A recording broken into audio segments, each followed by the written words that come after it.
வெளியில் நல்ல மழை பெஞ்சிட்ருக்கு. இந்த மழைக்கு சூடாக ஏதாச்சும் சாப்பிட்டா நல்லாயிருக்கும் இல்லையா? அதனால தான் மரவள்ளி கிழங்கும் அதுக்கு ஒரு சைட் டிஷ்ஷும் ரெடி பண்ணிகிட்ருக்கேன்.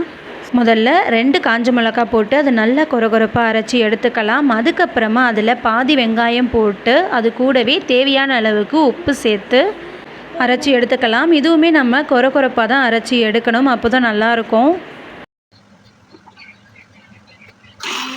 அவ்வளோதான், அரைஞ்சி வந்துடுச்சு. இப்போ இதை இன்னொரு பாத்திரத்தில் மாற்றிக்கலாம். நான் ஒரு சின்ன கிண்ணத்தில் தான் மாற்ற போகிறேன். நான் ஒருத்தருக்கு மட்டும்தான் செஞ்சுருக்கேன்.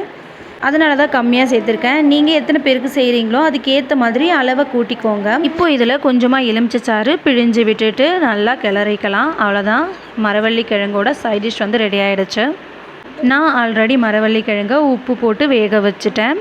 இப்போ எடுத்து பரிமாறிட வேண்டியது தான். நீங்களும் இது ட்ரை பண்ணி பாருங்கள், ரொம்பவே நல்லாயிருக்கும். இந்த சைட் டிஷ் கொஞ்சம் காரமாக இருக்கும். அதனால் என்னுடைய குழந்தைங்களுக்கு நான் சர்க்கரை வச்சு கொடுத்தேன். அவங்க ரொம்பவே நல்லா சாப்பிட்டாங்க. எனக்குமே சர்க்கரை வச்சு சாப்பிட ரொம்ப பிடிக்கும். அதை விட இந்த சைட் டிஷ் எனக்கு ரொம்பவே பிடிக்கும். நீங்களும் ட்ரை பண்ணி பாருங்கள். தேங்க்யூ ஃபார் வாட்சிங்.